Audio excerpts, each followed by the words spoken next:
Federal government clarifies new excise duty, says not targeted at local manufacturers. Reject Treasury staff, risk being shut out from Treasury-controlled platform. This warning is being handed down by the Accountant General of the Federation to MDAs. Plus, African Export Bank approves 17 billion US dollars financing to Nigeria. This is Business Express reaching you from the network service of the NTA. Glad to have you join us on the program. I am Amina Nujaim.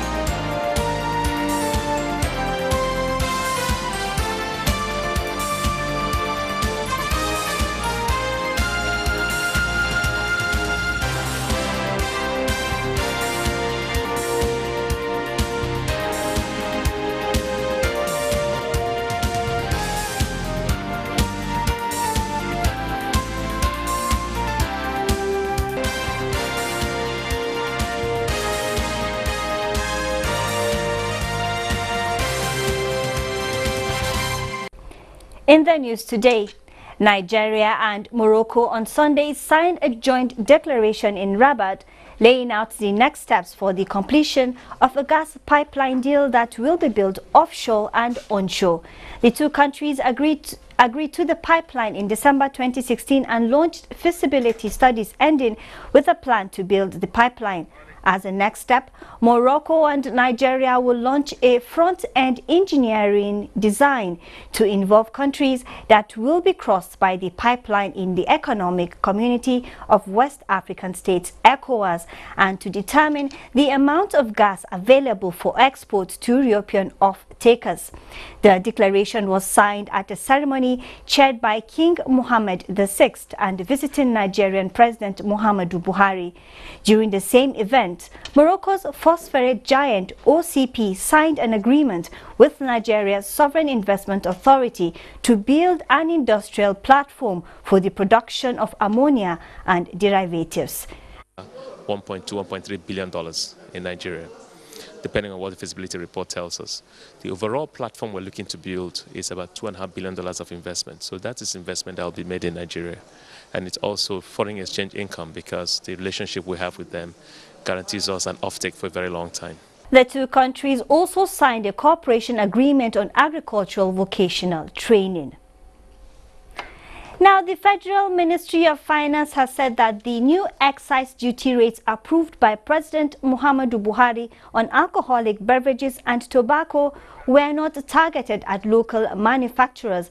Director of Press in the ministry, Hassan Dodo, in a statement said contrary to claims that the rates were selectively imposed on local manufacturers, the new excise regime seeks to achieve a dual benefit of raising government's revenues to support the nation's growth and reducing health hazards associated with tobacco-related diseases and alcohol abuse. He added that there is currently a 60% duty on import rates imposed on imported alcoholic beverages and tobacco as part of measures by government to encourage local production and protect local manufacturing industry. The statement emphasized that the federal government remains committed to the industrialization agenda and shall continue to put in place fiscal policy measures to protect local manufacturers and stimulate the growth of the economy. The Accountant General of the Federation, Mr. Ahmed Idris, has urged government ministries, departments and agencies, MDAs, that are in the habit of rejecting Treasury staff posted to them to desist from such or be ready to face the consequences of their actions, which may include being denied access to the public payment platform manned by the Office of the Accountant General of the Federation. Mr. Idris issued the threat when he received an audience with the management team of the National Agency for Science and Engineering Infrastructure, led by the Acting Executive Vice Chairman and Chief Executive, Dr. Aliyu Maji Adanan. He wondered why some agencies who rely on the Accountant General of the Federation for releases of funds to implement their plans and programs will in turn reject Treasury officers sent to them to manage their finances effectively. Mr. Idris said the principle of transparency and accountability, which this administration stands for, must be seen in practical terms and in line with international best practices. Accordingly, these principles do not allow one to be a judge in his own case. This is the role of the Treasury officers to manage the Finance and Accounts Department as well as internal audit units in MDAs. He said, as long as MDAs receive public funds from government, they must allow Treasury officers to manage operations of the system and application of funds. The Central Bank of Nigeria will start to auction the Chinese yuan next month at an exchange rate to be established through book building to reduce reliance on the US currency for imports from Asia. The Central Bank of Nigeria last month signed a $2.5 billion currency swap agreement with the People's Bank of China to facilitate trade between the two countries and enhance foreign reserve management. China is one of Nigeria's trading partners, and the government wants to finance deals in local currency of trade to reduce its reliance on the dollar.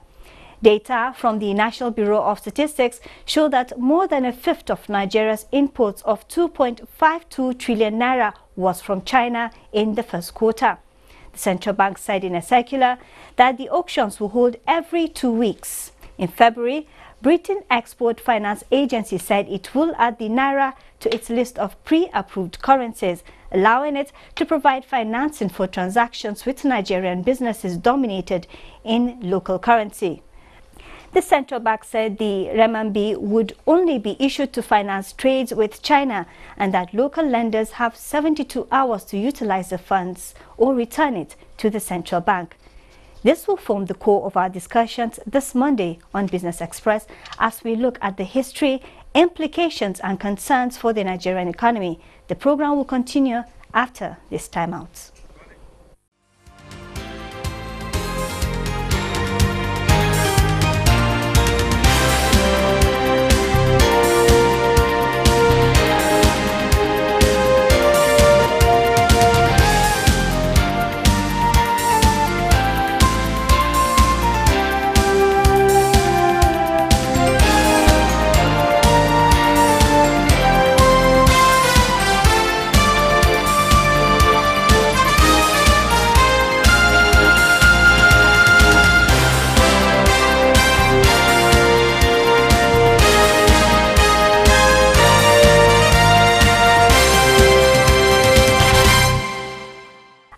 Now being joined by Obinaya Oriokpa, an entrepreneur and public affairs analyst. He will be talking to us on the recent policy guidelines by the Central Bank of Nigeria foreign exchange market.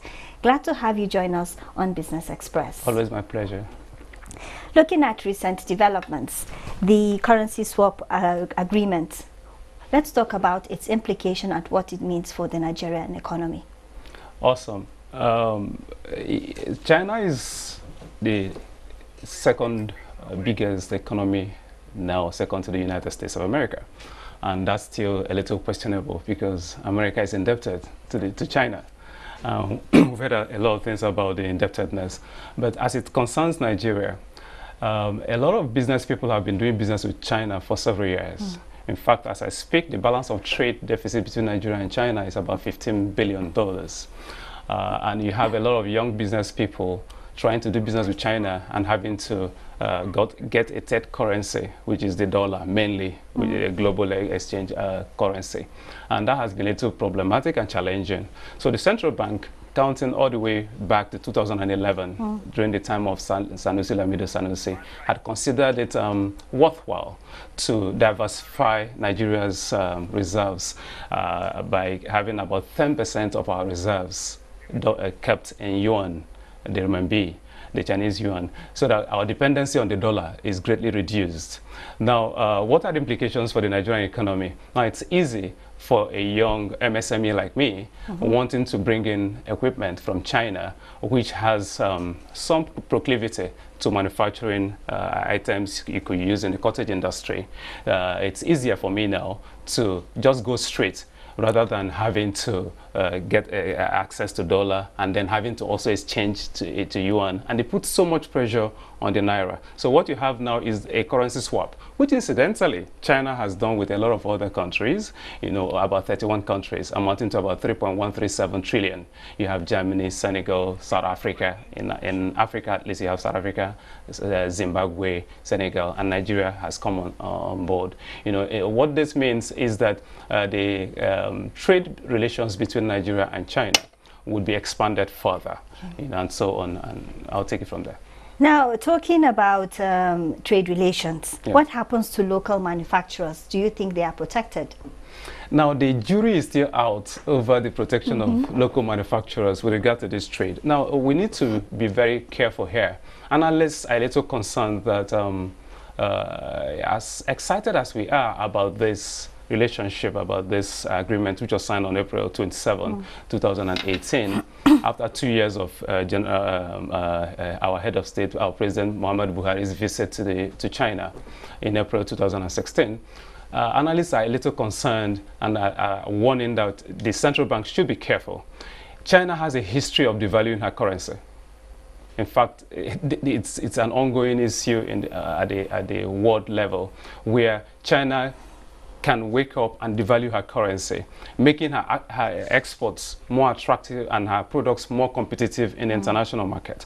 The implication would be that if you wish to import into China items made in Nigeria or other countries that are participating, you may face the risk of your products being unattractive and uncompetitive. So how is the Nigerian side of things protected? Yeah, you just have to sort yourself out. How? Nigeria as a country needs to put her feet down. I like the proclivity of the present government towards the Made in Nigeria initiative. I like the fact that even the Central Bank of Nigeria at the moment is supporting MSMEs with sums ranging from 10,000 to as much as 10 million. I like the fact that we're encouraging local production. Now, we also need to go back to the infrastructure of things. We need to look at power. Yeah, we need to talk to the people in the power sector to ensure that the cost of production in Nigeria is competitive enough, is lower, so that when we are able to move things out there to China, to Chinese companies who incidentally now by this deal would have access to Naira in their banks. And vice versa, Nigerians can have access to yuan in the Nigerian banks. Let me come in here. We're talking about the Naira. Part of the policy involves the Central Bank of Nigeria lowering the rate of the Naira to bureau de change. What does this say to you? Yeah, Nigeria is also trying to play the Chinese game by making sure that affordability of the Naira is easier. Because what China does is to devalue her currency so that affordability is easier, and then people are able to produce at low rate and are able to export at very competitive prices. What we need to do is also make access to finance in Nigeria. At the moment, industrialists like us access funding at over 20%. You're not going to compete with a Chinese industrialist that accesses funds at less than 3% from the development bank. So the People's Bank of China makes sure that their industrialists have access to funding. Now, the challenge you also have, which we are beginning to also watch and be careful about, is the fact that if you have Chinese-based companies in Nigeria have been stockpiling Naira all the while, if they have to compete with us in buying cashew nuts, in buying the made in Nigeria things that we have not added value to, it's not likely that the average Nigerian SME can compete with them. So we need to be very careful if we have to go hard on it. Fortunately, the central bank has said that the 41 items she banned in 2015 are not among the ones that you can access renminbi officially to be able to export. Your closing comments. My closing comments is that nothing is bad in itself. It depends on how we apply it. As a country, we need to get excited, but we need to put our house in order, policy-wise, monetary-wise, and otherwise. And then we need to get everybody to come on the same table, from the VP's office, where you have the ease of doing business, what do you call it, executive orders signed, to the Trade and Investment Ministry, where we're pushing the Made in Nigeria thing, to every stakeholder, private and public. We need to come together on the same table and agree on the best way to engage China. China is a big 1.4 billion mouth. We need to be very careful with them. It can work positively or negatively. Obinaya Oriokba says, get excited, but keep your house in order. Okay. Many thanks for joining us on Business Express today. Thank you, my pleasure. We now take a look at global currency. Let's see how they are trading on Monday.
Reverend Father Godswill joins us via Skype and will be talking to us about the fight against corruption and preparing the future leaders. Glad to have you join us on Business Express. Thank you. I'm glad to be here. I'm glad to join. Reverend, you are a champion of fighting corruption, and the current administration is also fighting corruption. Why would you say it's important to take it to the Nigerian youth?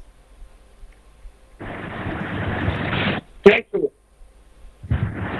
First of all, to really understand why it is important to take corruption to the Nigerian youth, we must first of all understand what corruption is. Corruption is much more than many people think that it is. We have mega and petty corruption. Mega corruption is the kind of corruption that EFCC is tackling.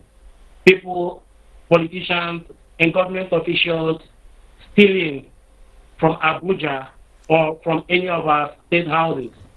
Petty corruption has to do with small corruption, incidences of corruption across the country, whether it is sorting in the university, or whether it is the police officer taking bribe from you, or whether it is a secretary at the office having to collect some money from you before your document or your papers can be given to you. When you look at corruption from this perspective, you can see that corruption is cultural in Nigeria. It's endemic, and it has become a way of life. And so young people are born into this culture, and they do not see anything wrong about it. Therefore, we need to start nipping corruption in the bud in Nigeria to enable us win the war against corruption. Reverend, the top-down approach is working, but we need to do more about the bottom-up approach. Okay, Reverend Father, what do you think then is lacking in trying to bring up Nigerian youths in leadership position if we are fighting corruption? What should we do to put these things back in place? In the first place, we need to make youth understand that the future of our country belongs to them. We need to educate youth on the need for ethical leadership. We need to make youth understand that corruption is the enemy of shared prosperity. And if we do not kill corruption, corruption will definitely kill all of us. Youth must be educated. Youth must be discouraged. They must be made to hate corruption. The other day, last 2 weeks, I was at the ICPC office in Abuja, and we had a good conversation with the education unit of the Independent Corrupt Practices in Nigeria. Okay. And we all agree that the fight against corruption must be extended to the youth. But the question is, how? How can we effectively turn the tide around?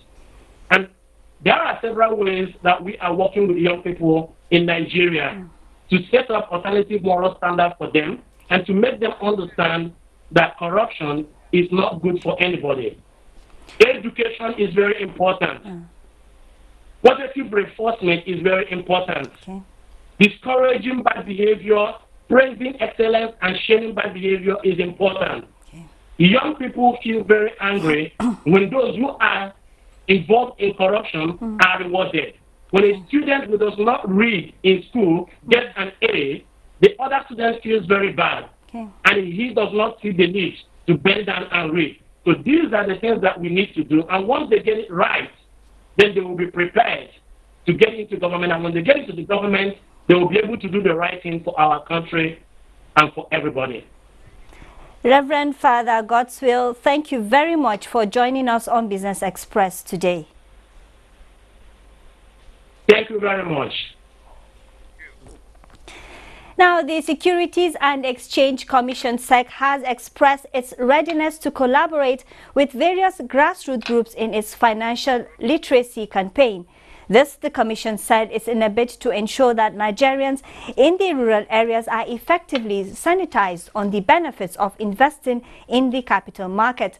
Acting Director General of SEC, Ms. Mary Uduk, said the Commission has been in the vanguard of inculcating financial literacy for Nigerians to imbibe the culture and habit of being financial literate and be familiar with the operations of the capital markets. Market rallies sent stocks rising in the first full trading day of June after a disappointing opening. Let's join Bosede Abel for a review of the week ended 8 June 2018.